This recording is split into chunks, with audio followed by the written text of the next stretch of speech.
মাওয়ায় সংঘর্ষ, পুলিশের গুলি, পদ্মা সেতুতে যান চলাচল ব্যাহত।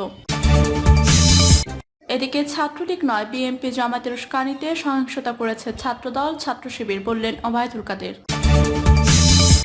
এদিকে কোটা আন্দোলন, যেসব কারণে সরকার কোণঠাসা।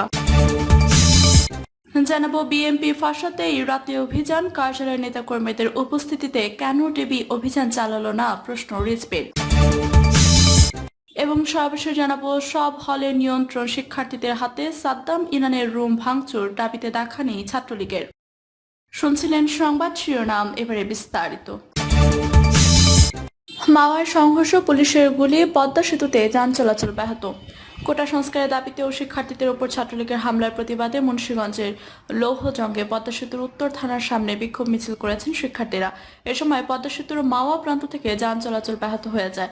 পরিস্থিতি নিয়ন্ত্রণে আনতে কয়েক রাউন্ড কাঁদানে গ্যাস ও শর্টগানের গুলি ছুড়ে পুলিশ। একই সময় মুন্সিগঞ্জ শহরের সুপার মার্কেট এলাকায় কোটা সংস্কার আন্দোলনকারীদের উপর হামলা করে ছাত্রলীগের নেতাকর্মীরা।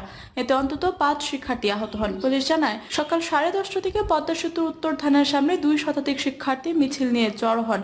এ সময় তারা পদ্মা সেতুর উত্তর থানার সামনে সড়কে যান চলাচল বন্ধ করে বসে পড়ে। পরে পুলিশ তাদের সরিয়ে দেওয়ার চেষ্টা করলে বাগবিতণ্ডা ও ধস্তাধস্তি হয়। এ সময় পুলিশ আন্দোলনরত 2 শিক্ষার্থীকে আটক করে। এতে ক্ষিপ্ত হয়ে পুলিশকে ধাওয়া দেন শিক্ষার্থীরা। পরে পুলিশ থানার ভেতরে গিয়ে অবস্থান নেয়। সে সময় থানাকে লক্ষ্য করে উত্তেজিত শিক্ষার্থীরা ইট পাটকেল নিক্ষেপ করতে থাকেন। এক পর্যায়ে পুলিশ থানা থেকে বের হয়ে কাঁদানে গ্যাস নিক্ষেপ করে শিক্ষার্থীদের ছত্রভঙ্গ করে সড়ক থেকে ছড়িয়ে পড়ে। দুপুর 12টার দিকে পরিস্থিতি পুরোপুরি নিয়ন্ত্রণে এলে যান চলাচল স্বাভাবিক হয়। মাওয়া ট্রাফিক পুলিশের পরিদর্শক জিয়াউল হায়দার বলেন, কোটা সংস্কার আন্দোলনকারীরা পদ্মা সেতু উত্তর টোল প্লাজার মুখে খানবাড়ি এলাকায় যান চলাচল বন্ধ করে দেওয়ার চেষ্টা করে। এ সময় 10 থেকে 20 মিনিট সেতুতে যানবাহন চলাচল ব্যাহত হয়। পরে পুলিশ যান চলাচল স্বাভাবিক করে।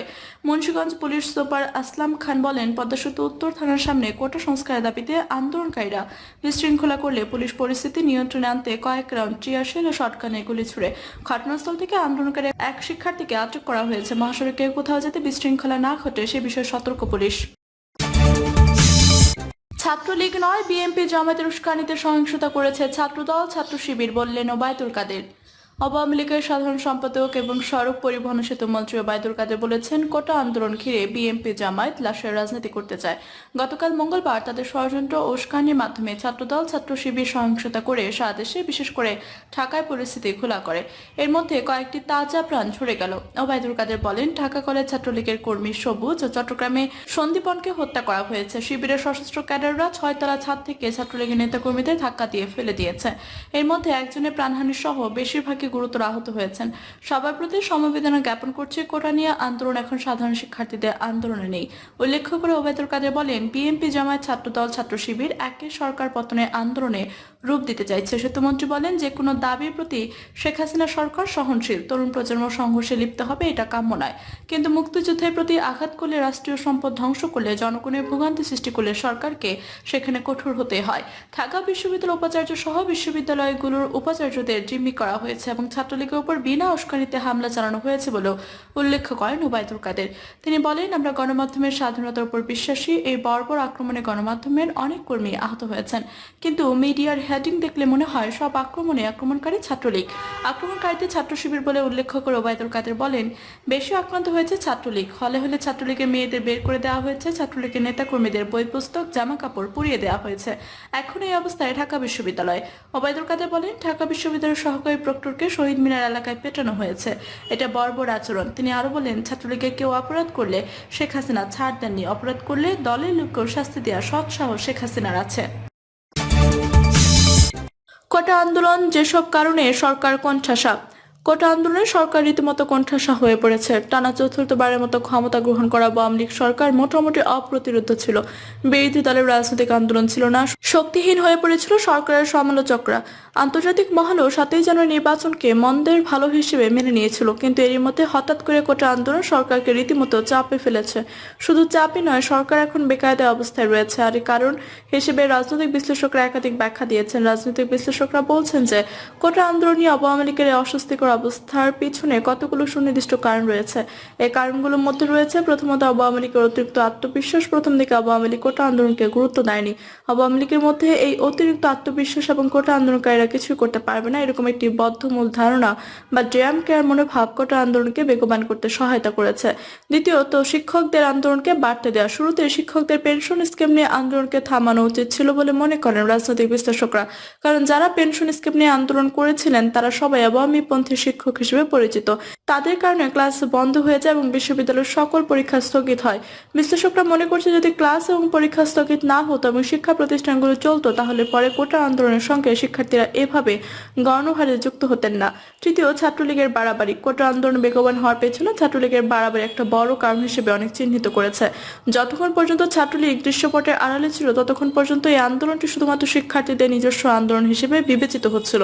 কিন্তু রোববার রাতের পর গতকাল যখন ছাত্রলীগ মারমুখী আচরণ শুরু করে তখন পরিস্থিতি অন্যদিকে মোড় নেয়। ছাত্রলীগের মারমুখী আচরণের কারণে একদিকে যেমন ছাত্রলীগ ক্যাম্পাসগুলোতে তাদের কর্তৃত্ব সংকটে পড়েছে, অন্যদিকে প্রাইভেট বিশ্ববিদ্যালয়গুলো আন্দোলনের সঙ্গে সম্পৃক্ত হয়েছে। অনেকে মনে করছেন যে প্রধানমন্ত্রীর বক্তব্যের পর যখন কোটা সংস্কারপন্থীরা তাদেরকে রাজাকার হিসেবে অভিহিত করেছিল তখন জনমত তাদের বিপক্ষে চলে গিয়েছিল এবং সুস্থ চিন্তার মানুষ, সচেতন জনগোষ্ঠী ছাত্রদের এই অবস্থানের ব্যাপারে তীব্র প্রতিক্রিয়া ব্যক্ত করেছিলেন। কিন্তু এই সময় ছাত্রলীগ নেমে যায় এবং অযাচিত ঘটনার কারণে পুরো পরিস্থিতি উল্টে যায়, যেটি থেকে কোটা আন্দোলন নিঃশেষিত হয়ে যেতে পারত এবং কোটা আন্দোলনকারীদেরকে মুক্তিযুদ্ধের চেতনা বিরোধী হিসেবে প্রতিষ্ঠিত করা সম্ভব ছিল, সেটা এখন উল্টো আওয়ামী লীগের ঘাড়ে এসে চেপে বসেছে।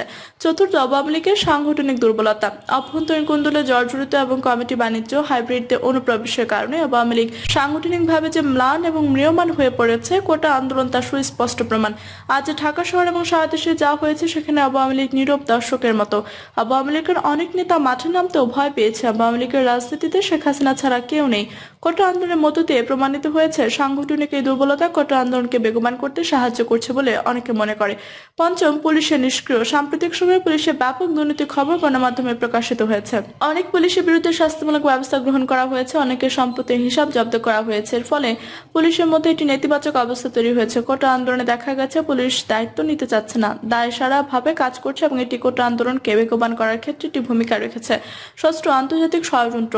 আন্তর্জাতিক ষড়যন্ত্র কোটা আন্দোলনে আওয়ামী লীগকে বেকায়দায় ফেলার ক্ষেত্রে এটি বড় কারণ। সরকার এই কোটা আন্দোলনের নেপথ্যে কলকাঠি কারা নাড়াচ্ছে তা অনুধাবন করতে প্রথমে ব্যর্থ হয়েছে। যখন এটি অনুধাবন করতে পেরেছে তখন জল অনেক দূর গড়িয়ে গেছে।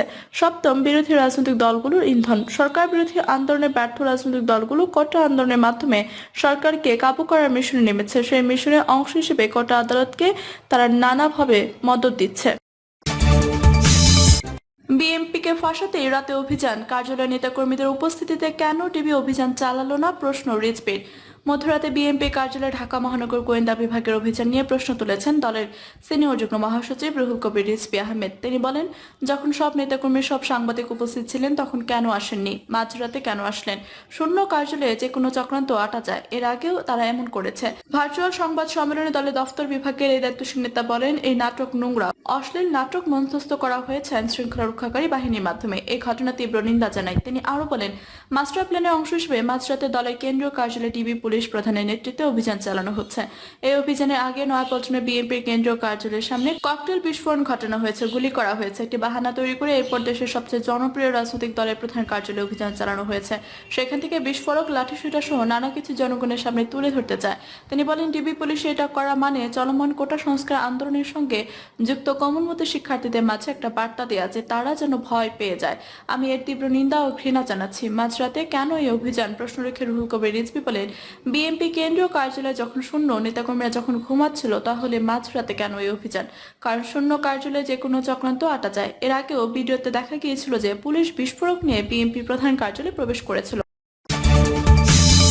সব হলে নিয়ন্ত্রণ শিক্ষার্থীদের হাতে। সাদ্দাম ইনানের রুম ভাঙচুর দাবিতে দেখা নেই ছাত্রলীগের। পুলিশ ও ছাত্রলীগের সঙ্গে সংঘর্ষের মঙ্গলবার 6 জন নিহতের ঘটনায় তীব্র ক্ষোভ প্রকাশ করেছে কোটা বিরোধী আন্দোলনকারী শিক্ষার্থীরা। নিহত হওয়া 6 জনের মধ্যে অধিকাংশই কোটা বিরোধী আন্দোলনের সঙ্গে যুক্ত সাধারণ শিক্ষার্থী।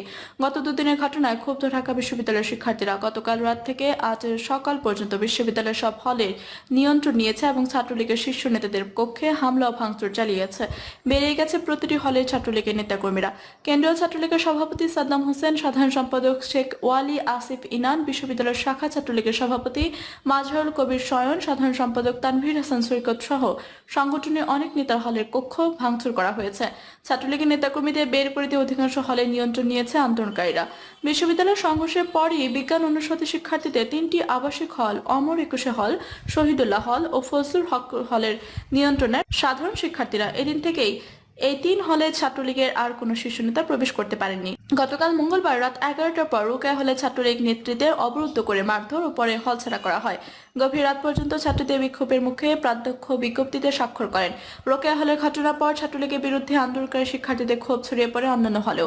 রাতের মধ্যেই ছাত্রীদের অন্য 4টি হলে ছাত্রীরা বের হয়ে এসে প্রাধ্যক্ষের কাছ থেকে ছাত্র রাজনীতি নিষিদ্ধের বিষয়ে বিজ্ঞপ্তির স্বাক্ষর নেন। রাতে ছাত্রলীগের বিরুদ্ধে ক্ষোভ ছড়িয়ে পড়ে শহীদ সার্জেন্ট জহুরুল হক হল সহ বিভিন্ন হলে। জহুরুল হক হলে ছাত্রলীগকে বের করে দিয়ে ফটকের ভেতর বিক্ষোভ করেন শিক্ষার্থীরা। পরে শিক্ষার্থীরা প্রাধ্যক্ষের কাছ থেকে ছাত্র রাজনীতি নিষিদ্ধের বিষয়ে স্বাক্ষর নেন। প্রিয় দর্শক, এই ছিল এখনকার মতো সর্বশেষ সংবাদ। আপনি সব সংবাদ পেতে চ্যানেলটি সাবস্ক্রাইব করে পাশে থেকে বেল বাটনটি ক্লিক করে রাখুন। ধন্যবাদ সবাইকে এতক্ষণ সাথে থাকার জন্য।